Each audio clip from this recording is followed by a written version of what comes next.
That was The Knowing from Portland's Hoaxed. And now joining us from the band, we have Kat on the left, Kim on the right. Hello, welcome to Pulse on the Maggots. Thank you for taking time out of your day to chat with us.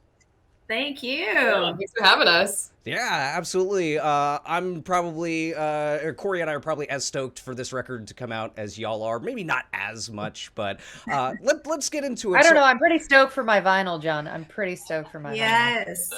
vinyl. I got the blue one, and it's real pretty. All right, I'm stoked. Having gotten the vinyls ourselves this week, finally, you're right to be stoked. They look awesome. Yeah, the blue. Okay, is the blue one as pretty in person as it is in the pictures? Because it looks real pretty. Like, folks, go look at the vinyl. It's freaking pretty.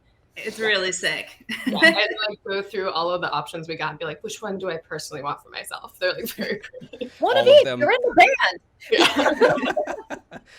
All right. Well, hopefully, Cori, Lord of Shore can be nixed from your vinyl collection for right now to get this one in here.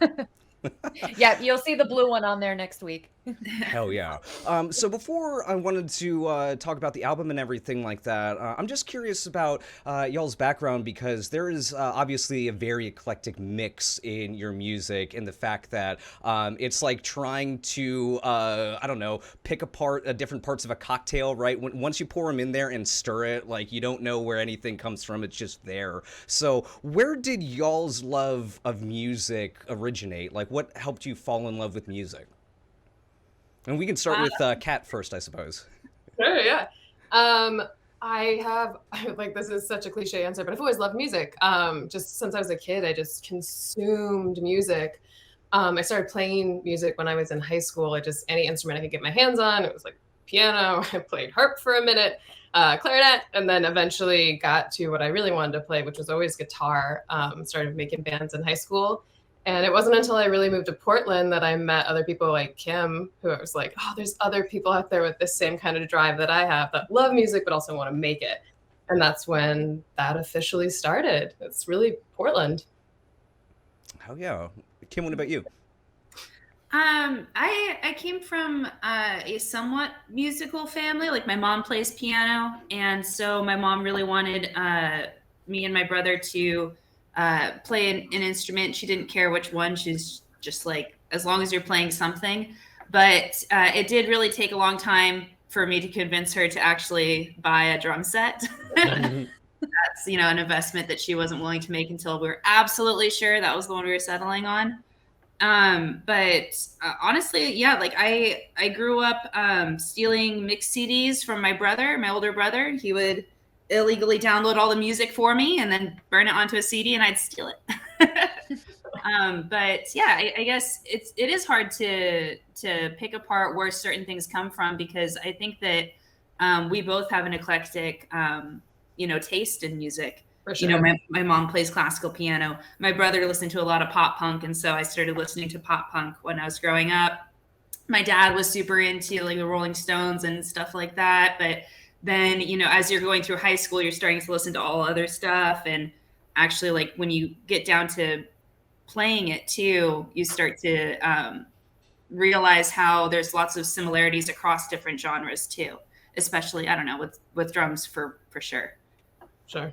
Yeah, 100%. And Cori, you can jump in just a second, but going off of that, one of the things that both Cori and I love about doing the stream and listening to as much new music as we do is seeing those bands that not only just try to put in different things that may not sound the same, but just I have no rules, no gates, no anything like that. They aren't trying to be anything. They just are, right? So when you, Kat and Kim, started playing together and really started going off each other, what were those first early days of Hoaxed like? Because I read that you guys were searching for a feel in your music rather than you want it to be a specific thing. So what were those early days like, and how did you kind of come across that quote unquote feel that you were looking for? Yeah. So Kim and I really formed this band over quarantine. We COVID hit and everyone went offline, and Kim and I live 6 blocks from each other, and we've been playing music together for over a decade. But at that point, we weren't in a band together anymore. And we were like, hey, let's start getting together and jamming. And that became Hoaxed. So it wasn't, I mean, we love metal. We always wanted to be in a metal band together. That was always a joke between us, is like, and then we'll start a metal band. But this actually gave us the opportunity to do it. In terms of how we landed on the sound, though, I mean, Kim's a phenomenal drummer. We always wanted to feature drums like more in like a heavy role and like more forward. And so that was one of our main starts when we started writing Hoaxed, was like, let's do the beat thing that we've always wanted to do. Yeah, I mean, a lot of it just came from actually sitting, like we sat down, we talked about what we liked and what we wanted to do, but it doesn't necessarily end up being what you actually start playing. And so when we started playing, I think because we had been, writing music together for so long, we were really good at being like, I like that, keep doing that, I'm going to switch my thing up. And then, just back and forth saying like, I love that, I love this, like, ooh, what if we did this? What if we did that transition, or we picked that out and we switched the verse and chorus. So it really comes from a good communication and being unafraid of saying what you like and going with it, And what we don't like. Yes, that's probably more key. Yeah, very important. Cori, please jump in. Oh, no. So one of the things that's kind of interesting to me is over the past couple of years, I've noticed a rise in duos with bands. And I know that being in a band comes with its own challenges. And the more, the more members, it can either make it easier or more difficult. What are some of the things that you guys have had to either overcome or figure out as being in a duo that is quite successful in forming this sound that you guys have that is very unique, very eclectic? But there definitely are some hurdles that come with being in a duo.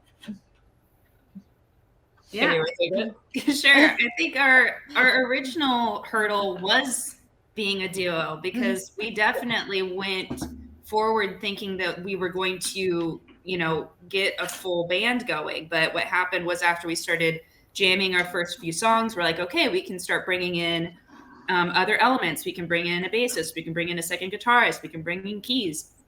But then the pandemic hit, and suddenly it became a real issue of nobody wants to come over to my basement. And we were like, well, we still want to keep the momentum going. So we just started writing all of the instruments ourselves, and it started working out really well. So it started out as a hurdle, but it became a strength. And I think that going into the studio, it translated that way too, because it was, we're already so good at writing our own core instruments like drums and bass that same communication skill came in handy, writing bass lines, writing synth parts, writing backing vocals and stuff like that. Yeah, I can't actually think of any time that either Kim or I has done something and the other one's like, oh, I hate that. Like, it almost always is like Kim will bring the sound effects to the table that she wants to put into the songs, and always I'm like, yes! Like, I mean, like, we very rarely have things that we disagree on, and I think that's because there's only two of us. Like, we have a pretty singular vision for the music we want to make and what we're into, and that's easier when there's only two people. It gets harder when there's like five of you and you all have your own individual opinions. Yeah, design by committee definitely comes with its challenges, for sure. And then one other question that I had, kind of piggybacking on something that John touched on a little bit, was going back to your influences. You guys have obviously quite a very eclectic taste. What was it specifically? Because I know you said that you were into like pop punk and things like that. What specifically drew you to the darker side of music? Because your music is very undeniably dark. Oh, we're just dark people. People. It's always been music that Kim and I have geeked out on. Like, that's for me. Like, I love all kinds of music. Really wide range of music. Some of my favorite music is like Motown from the 50s. Like, it's very diverse. But there's just something about metal music, like the beat driven aspect of it, the way that people use the guitars. I love the lyrical content. Like, we're super into like the things that we put behind the lyrics. Like, that's something we're both really passionate about. And this just happened to be like something that Kim and I unknowingly have been working towards for 10 years together. And we finally were able to like manifest it in this band. Yeah, for sure. And I don't know if there's like an exact moment where I started listening to darker music, because I remember like in high school I got into like screamo and a little bit of like hardcore, and then I started like, listening to some Metallica, but not really getting all that into it. And then really I think in college was when at a party I saw the Flight 666 Iron Maiden. You just became John's best friend. I am on that CD, by the way. I was at the show where they recorded Rime of the Ancient Mariner on that, so that was my one claim to fame, everybody. I was watching that and I was so into it. I was like, okay, I'm gonna go home and like listen to Iron Maiden and just find out what I like, all these songs that I saw in here. And after that, I started like probing people for, what do you recommend? What do you recommend? And so a lot of old school heavy metal came out, but then also a lot of like new wave of traditional heavy metal came out. But then also just sort of like going down that rabbit hole, you start to realize what you like and what you don't like. I started out with clean vocals. I think I pretty much stuck with that, but there's other times where you just like go to a live show and you're like, oh, suddenly I love this vocal style. Like it just has a different impact live too. So yeah, I don't know. Like being in Portland too, like we have a thriving metal scene. So like to Kim's point, like there have been so many shows where we go and I'm like, this never was on my radar before, and now I'm a huge fan because we exactly just scene fosters it. Mm-hmm. Represent. Yeah. Yeah, two of my favorite bands out of Portland right now. Blackwater Holy Light's one of them, and then Unto Others. Yeah, you'll hear if you talk to me for 10 minutes, you know that I love that band. But yeah, I wanted to just real quick, because Kat, you kind of mentioned it as well as far as like the darker themes in your music. Cori, you kind of stole my question, so I'm gonna rework it just like a little bit. Are y'all a music first type of duo, or like so the stories and the lyrics and stuff like that come after you have the feel for the music? Kind of both. I'm always writing lyrics. I just have like running like notes with lyrics in there because I think it's better to write lyrics when you're inspired than when you have to. Like you just write better stuff that way, and for me personally. So I always have lyrics rolling. I always have like these ideas of stories and songs, but Kim and I always write the songs like drum and guitar first.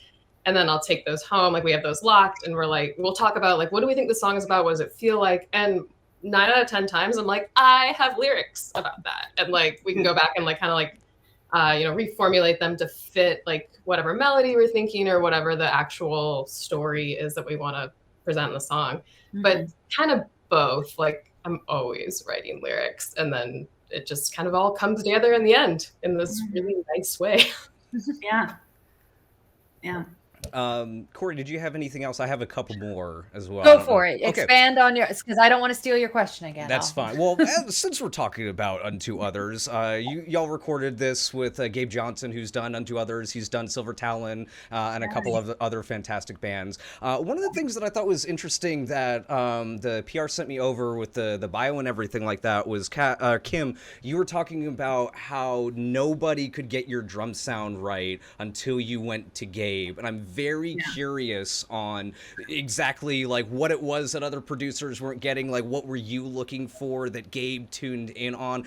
Because I mean, the drums sound great, even in the double bass run and the knowing that keeps that groove going through there. Just like every time, it's so catchy, and to have like a double bass drum catchy is, I don't know, it's very cool. Yeah, no, absolutely. I think what I really liked about his recording style was that it is very heavy, and it is, like Kat was saying, like we wanted the drums to be forward and driving in the songs, and we did want them to be something that like you can feel the beat, and it's not something that's sort of in the background to everything else. It's very much part of the song. And when we would go to, and this is not throwing any shade at any recording artists before, but I think a lot of times they would be really obsessed with the authenticity of the sound and would want it to be very raw and very sort of like a garage band style, or not very polished. And so that was something that going into it, I was like, I want this to sound like it came off of a Metallica record. Like, I want it to sound very heavy. I want it to sound very polished, and I want it to be very forward. And when he came back with the first initial mix, I was like, yes, perfect. It doesn't sound like we did this in our garage. It doesn't sound like this is a live recording. It sounds like something that came from an actual studio. Yeah. And that was really cool to have him do that, and like the right amount of reverb too, and adding certain effects at certain parts to make it really pop. He was really in tune with that. Like he really understood exactly what we said, because I think a lot of times people looking at us will think that we want a sort of perky sound because we're women, or we want something that's a little bit more poppy, a little bit more indie, and that's not what we wanted at all. We wanted something dark and something really heavy. And yeah, to Gabe's credit, he just listened to us, which sounds bad to say, but we were like, this is what we want. I feel that on a cellular level, just like on a spiritual level, I feel that one. Yeah. I had my suspicions that might have been the case previously, so I'm glad that I asked on that, because I was like, well, why couldn't people get drum sound right? Like, that's what a producer's job is, right? Is to like listen to the musicians and everything like that. But I'm glad that y'all worked so well with Gabe and he was able to do that, because Kim, the drums sound fantastic, and I'm glad that they were able to fill your vision, as it were. Exactly. Yeah. Very good at listening, and very good at putting, taking our feedback to heart. A lot of times we've also had the issue of giving feedback and having to give it back several times in a row before it finally was executed, but he was very receptive. Yeah. And willing to experiment with us. Like when we're like, hey, we want to put ocean sounds and like an organ at the front of this song, and he's just like, yeah, okay, like he just does it. There's no, let's get weird, let's do it. He believes in our vision and just lets us do it. It's been we have a really good time recording with Gabe. I love hearing that, and the final mix came out like immaculate. Sounds great. So the last question that I have before Cori's most important career-defining question is, so just real quick, like y'all after releasing your the self-titled EP last year, then went on a tour with Sylvain and Amorphous, which was like, I'm so mad that y'all didn't come anywhere close to where I was, because that sounded like an amazing time. Just real quick, how was that tour? And as this album gets out, like, what are your like ambitions? Where do you want to take Hoaxed, and what is next after the album comes out? Oh man, I wish we were still on that tour. That was so much fun. Everyone on that tour. We were on with Awada too, and all the bands on that tour. Like, how do I even forget that? It was such a diverse lineup. Like they're all like, people would show up for the show and just be like, wow, because every band was so different, but it also just meshed really well together. And the people were really kind. Like, we'd heard stories about people getting like hazed on first tours and that kind of stuff, and like none of that happened. We were like hanging out at the beach with them, like drinking late at night and like forming friendships. It was like adult summer camp. It was really fun. But on that note, like, that's all. We just want to get back on the road and go tour with this album. Like, we want to see Europe. We want to go to wherever you were that we didn't make last time. Like, we just want to. Nashville? Yeah, you guys have a lot of fun in Nashville. Come, please enjoy my city. Yeah, I definitely want to get to Nashville. So, yeah, I definitely want to come back to Nashville. I drove through during the pandemic, so it was a little different, and it was in the middle of a thunderstorm downpour. So I want to go back when it's better weather and there's more music. I forgot there was a second half to the question, or first half. The first half was about the tour. Second half was about just what y'all want to do after the album's out. Oh yeah, tour. Go back on tour. Yep. Yes, we want to play shows. It's like we had that tour that was coming back out of the pandemic, and everybody was coming out and having such a good time. And there's so many shows and tours now going on that it's hard for people to choose which one to go to. And I just want to be a part of that one that you have to choose. Hell yeah. Well, Cori, I think it's time. I actually have another question. Yeah, let's do it. On top of the career-defining question. So the first question that is not so career-defining is, so your album is out on Friday. And other than just it being out, what are you most looking forward to, either, from people getting it in their hands, or just, what are you most looking forward to about the album being out there in the world for everybody to hear, and my vinyl being in my hands finally? No. That for sure. I also there was a few times when we were on tour where people would come knowing the songs off the EP. That didn't happen with this new album because it wasn't out yet. And I am really looking forward to that moment where someone comes and like they've listened to one of the songs a million times. It means a ton to them, and they want to like geek out about it and like talk about it, because that just hasn't. Everyone we met on tour, that was all new experiences for them. They'd never heard it before. And I want to geek out and like talk to people about what they see in these songs and get deep. Yeah, that's awesome. I guess like more than anything, the anticipation is killing me. Like the closer that it gets to the release, the more I'm dying inside. But I'm really excited to hear what people think, and I'm really excited to hear what people's favorite songs are. Because so far there's only those 3 out right now. And I'm really interested to see what people like. Yeah, I'm sure they'll like the whole thing. And if they don't, like, I'll find them. No. And if you want to geek out about your music, feel free to DM me anytime. All right, and then the last question, the important question, the career-defining question. This is make or break. It's super serious. Okay. What is your favorite dinosaur? Oh man, I wish I could have prepped for this one. Yeah. I'll buy you some time. Okay, yes, go. So as a kid, my favorite one was the Triceratops, and then because I just thought that was super cool. Like 3 horns is very like, I don't know. I feel like in nature, a lot of things are dual. Like there's a lot of symmetry, and just like the having the 3 horns, I thought was really cool. And then they started coming out with the stuff saying that those didn't exist anymore. Like they were like, oh, we put the bones together wrong. And I was like, oh, what? How can this? No. And then they said that never mind, we got it right the first time. But so you took Pluto away from us. Don't take the Triceratops away from us too. You guys, I'm still scarred from Pluto not being a planet. Like Triceratops has to still be a dinosaur. But then as an adult, I actually think that the Stegosaurus is really cool. Like what an ingenious defense mechanism to have a giant tail that it's like a scorpion, but a gigantic scorpion without venom that just stabs from the back.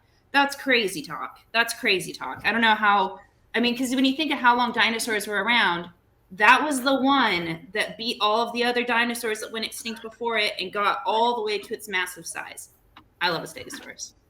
Stegosaurus is an excellent choice. We don't get that one too often, and I respect it. It's got 4. It doesn't have just one spike like a freaking scorpion. It's got 4. It's got the 2 big ones and then the 2 smaller ones. It is boss. It is boss. It's actually funny, Kim. We had last week Darren Miller from 96 Bitter Beings on, and he also went on a dissertation about how amazing the Stegosaurus was and everything like that. So Stegosaurus is making a run at the end of the year, Cori. We didn't have a whole lot of answers with that, but now it's like 3 weeks in a row, I think. Exactly. In Fantasia, it gives the T-Rex a run for its money. It's true. No. I have no idea how to follow up that answer. That was like the most thorough, metal, deep story ever.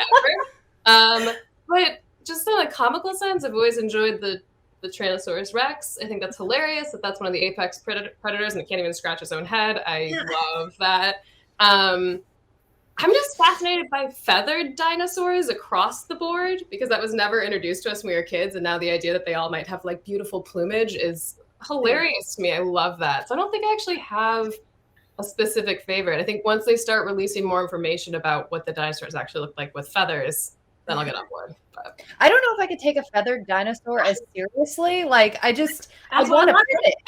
Like it would be like it's like that episode in It's Always Sunny where they do the professional wrestling and come out with like the wings and everything like that. Birdmen. Yes. Yeah, we're birdmen. That's what I want every dinosaur to eventually end up as. Yeah. Like, you thought it was by far more scales. No. Way more glamorous. Like we're now going from a very intimidating sort of like lizard-like creature to a very glamorous Yeah, like Fabulous. like, you know. It's only taken 65 million years for that glow up. It's about time. Yes. Oh Moving my away god. from the dinosaurs into the feathers. The globe we all needed. This is true. And what the world needs is new Hoaxed, which you can have on Friday, everybody. Two Shadows is out via Relapse Records on October 28th. Mazza will probably have a link for that in the chat. Go pre-order it now. You've still got time. Get your gorgeous vinyl, or at least go listen to it, everybody. It is well worth your time. Kat, Kim, thank you so much for taking time out of your day to chat with us. Amazing conversation. Thank you so much. This has been fun. Yeah, anytime you want to have us back, we would be down. So thank you. We'll keep you posted on that. We will be in contact.